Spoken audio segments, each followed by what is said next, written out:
આપણી વચ્ચે પૂજનીય સંતશ્રીઓ જે છે એ સ્ટેજ ઉપર પધરામણી કરી રહ્યા છે। આપણી વચ્ચે જૂનાગઢ મહાનગરના પદાધિકારીઓ, mayor Shri, deputy mayor Shri, standing કમિટીના ચેરમેન શ્રી પણ ઉપસ્થિત છે।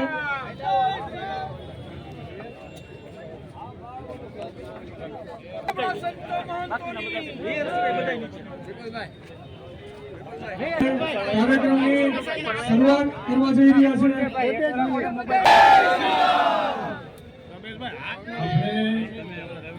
ઘણા વર્ષોથી ખૂબ શાંતિથી અશાંત ધારો લાવવા માટે પ્રયત્નો કર્યા છે અને આવી જેકારથી અશાંત ધારો ના મળે, થોડો જેકાર આપણા હિન્દુ વતનની અંદર આપણા ભગવાન શ્રી રામની જય બોલવાની છે, આપણા દેશ ભારત માતાની જય બોલવી છે।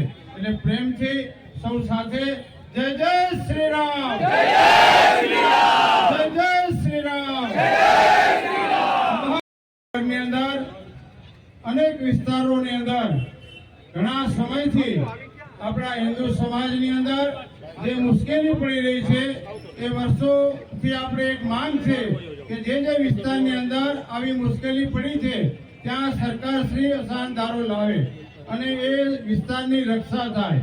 આ માટેની માંગણી માટે અનેક વિસ્તારની સોસાયટીઓએ ખૂબ રજૂઆતો કરી છે, પણ આજે સમસ્ત સનાતની હિન્દુ સમાજ એક થઈ અને આપણે રજૂઆત કરવા જઈ રહ્યા છીએ। આ રજૂઆતની અંદર આપણા હિન્દુ સમાજની અંદર જે આસ્થાના કેન્દ્રો છે એવો સમસ્ત સંત સમાજ આપણી સાથે છે।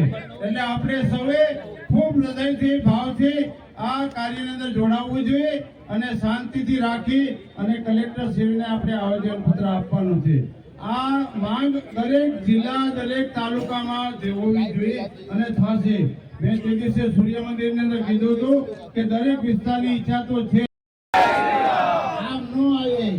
આપણે સનાતનજીની લાલ ઝંડી આમ બધાને હાથમાં છે, બધા બંને હાથ ઊંચા કરીને બોલશે ભારત માતા કી, ભારત માતા કી, વંદે વંદે વંદે। જૂનાગઢની અંદરમાં સનાતન ધર્મના ઉપાસકોએ સૌ બધા ભેગા થઈને જે આજે અશાંત ધારાને નિમિત્તે આપણે સૌ બધા અહીંયા ભેગા થયા છીએ, એવા અમારા પરમ પૂજ્ય સંત ભગવાન બધા ધર્મના બધા ભાઈઓ એવું વિચારતા હતા કે આગળ કોઈ જ્યોત લઈને આગળ વધે તો સૌ ખંભેમાં ખંભા હાથ મિલાવીને બધા આગળ જાય। આજે આવા દિવસની અંદર જ્યારે ચોમાસુના ભગવાને એકદમ મેળ કરી છે, ચાલો બાજુ વરસાદ વરસો છે અને એવા વરસાદની અંદર પણ આપણે સૌ બધા ભેગા થયા છીએ। તો આપણે સૌ બધા એકતાના પ્રતીક આજે બતાવવા માટે અહીંયા ભેગા થયા છીએ। હું ભારત સરકારથી, આપણા રાજ્ય સરકાર અને કેન્દ્ર સરકાર બંનેથી આપણે સૌ સનાતન ધર્મના ઉપાસકોએ પ્રાર્થના અને વિનંતી કરીએ कि एक तमे एवं कायदा लई आओ, एक एवं नियम लई आओ कि हमारे आंदोलन नो करવું પડે। જેવી રીતે આજે શાંત ધારા અહીંયા માટે અશાંત ધારો લાવો, અશાંત ધારો લાવો। હિન્દુ ભવનાથ ક્ષેત્ર બચાવો, ભવનાથ ક્ષેત્ર બચાવો। શાનદારો આપો, શાનદારો આપો।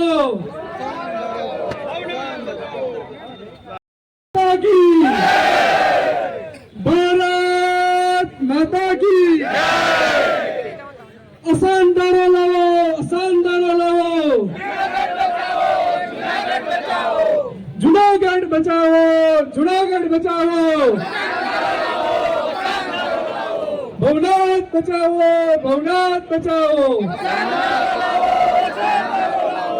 हिंदू विस्तार बचाओ, हिंदू विस्तार बचाओ। जय जय श्री राम, जय जय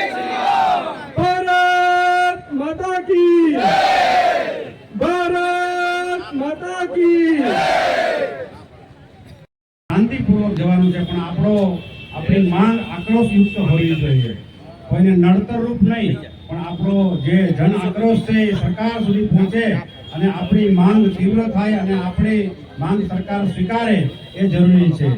જે વિસ્તારની અંદર અસાનધારો નથી લાગેલો ત્યાં શું અવદશા છે લોકોની, લોકો હિજરત કરવા માંડ્યા છે, મંદિરો અપૂજ્ય છે, તો આ પરિસ્થિતિ આપણા વિસ્તારમાં ન આવે એટલા માટે સરકાર શ્રી આગળ આપણે તીવ્ર અને શાંતિપૂર્વક આપણે માંગ છે કે અમારા વિસ્તારની અંદર અસાનધારો જે આપણી માંગો છે એમાં સરકાર આપણને અસાનધારો લાગુ કરે અને આપણા સમાજની રક્ષા થાય એ જ હેતુસર આપણી માંગ ઉગ્ર અને તીવ્ર બને એ જ પ્રાર્થના.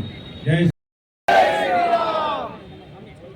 ઉમંગ ઉત્સાહ હોવું જોઈએ, તો અધિકાર લઈ લેવું પડશે. આપનું કઈ ભિક્ષા ભિક્ષી કરવા જતા નથી, અધિકાર લેવા જઈ રહ્યા છીએ એટલે જય જય શ્રી રામ, જય શ્રી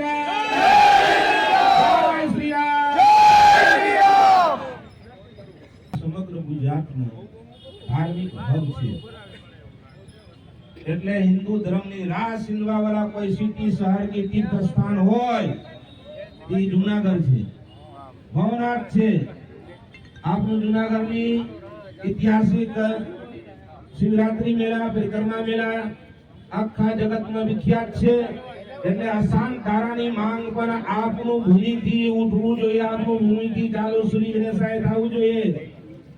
આપનું બધાને લડત હિન્દુ રક્ષક સમિતિના માધ્યમથી જે લડત છે કે જુનાગઢમાંથી જ આ માંગ ઉઠવું જોઈએ. આખા સૌરાષ્ટ્રમાં, ગુજરાતમાં જે કે અમુક ભરૂચ છે, સુરત છે, અમુક વિસ્તારમાં સંતરાને નિયમાવલી અમલમાં આવી ગઈ. શાંતિપૂર્વક એને આવેદન આપીએ और ખરેખર આપણે સફળતા મળશે એવા ગિરનારી ભગવાનની પ્રાર્થના છે. આમાં જવાના છે એટલે 33 કરોડ દેવી દેવતા આપણું ભેગા સાથે છે, સાધુ સંતો દેવી દેવતાઓ બધા ભેગા છીએ. બધા ભેગા થઈને ત્યાં આવેદન દેવા જાશું. પ્રત્યક્ષ પ્રમાણ છે જો બારિશ ચાલુ છે, એટલું જ ચાલુ છે કે આપણું કઈ લડતરૂપ ન થાય. એટલે એ આપણું ભેગું છે, એટલે ભગવાન ભેગું છે, ધર્મ ભેગું છે, સનાતન ધર્મને બધા 18 વર્ણને માણસો બધા ભેગું છે. હિન્દુ રક્ષ સમિતિને અમે પરખે ઉભા છીએ. તમે જ્યાં કહેશો, જ્યારે કહેશો અમે બધા આવશું, તન મન ધન થી બધી રીતે સહકાર આપશું. જય જય શ્રી રામ. વિશ્વ પ્રસિદ્ધ જો કોઈ હોય ને તો આ નરસૈયાની નગરી છે. દેશમાં કદાચ જુનાગઢને તો ઓળખતા થયા હોય ને તો ભક્તરાજ નરસૈયાને કારણે ઓળખતા થયા છે. આપણી હાથની પેઢીને આપણે ઓળખતા નહીં હોય, પણ હજારો વર્ષ પહેલા જેણે આ નગરીની અંદર ભગવાન કૃષ્ણની પધરામણી કરી છે ને એ નગરી છે. અને એમાંય આપણે સૌ કોઈ આ સૌરાષ્ટ્ર પ્રદેશમાં ગરવા ગિરનારની ગોદમાં સંતો, મહંતો અને હિન્દુત્વને જાગૃત કરવા માટેનો જો કોઈ પહેલો પ્રયાસ કર્યો હોય ને જુનાગઢમાં તો અમારા બધા સંતોએ પ્રયાસ કર્યો છે. તો અસાનધારો હું ન જાય, જાય જ કે ન થાય? અસાનધારો લાગુ પડી જાય કે ન પડી જાય? જ્યાં સાધુ આગળ હોય અને દેશ જુનાગઢ હોય, એટલે આ એક જુનાગઢમાં નહીં પણ દેશાંતરમાં પણ આવો ધારો લાગુ પડી જતો હોય છે. તો આવો આપણે શાંતિપૂર્ણ કલેક્ટર પાસે જઈ નિવેદન આપીએ. આટલા સંતો, ભવનાથ, મોટા મહંતો હોય, તમારી સાથે સાધુ છે, એટલે તમારે કોઈ દિવસ બીવાની જરૂર નથી. જ્યાં સાધુ આગળ હશે ત્યાં બધા જ કાર્યો સફળ થશે અને એ કાર્યની અંદર ખાસ સફળતા આપે એ જ ભગવાન શ્રી હરિને પ્રાર્થના. જે કાર્યક્રમ કરે છે કે જેને લીધે દરેક સોસાયટી, દરેક સમાજ આવીને પોતાને જે માંગણી છે એ સાથે રહીને આવેદનપત્રમાં આપીએ. તો સમાજ વતી, હિન્દુ સમાજ વતી હું પણ ઈચ્છા કરું કે કલેક્ટર સાહેબ અને સરકાર આપણી માંગણીને માન આપી અને જુનાગઢમાં અસાનધારો લાગુ કરે એવી અપેક્ષા સાથે આપણે બધા જઈને આવેદનપત્ર આપીએ શાંતિથી. અને આજે અને આવતા સમયમાં પણ આપણે આપણી લડત ચાલુ રાખશું જ્યાં સુધી આપણને અસાનધારો ના મળે ત્યાં સુધી. જય શ્રી રામ.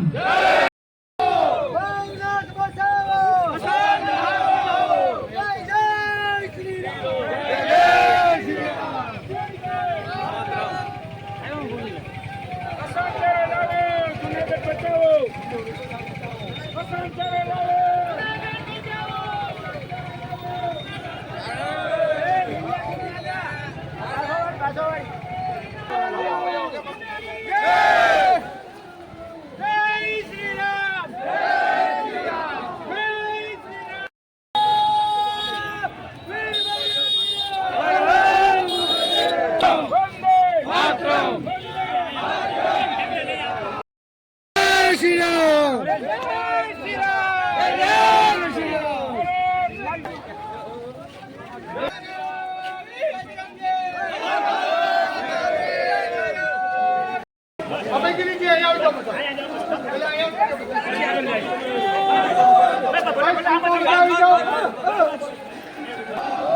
ભાઈ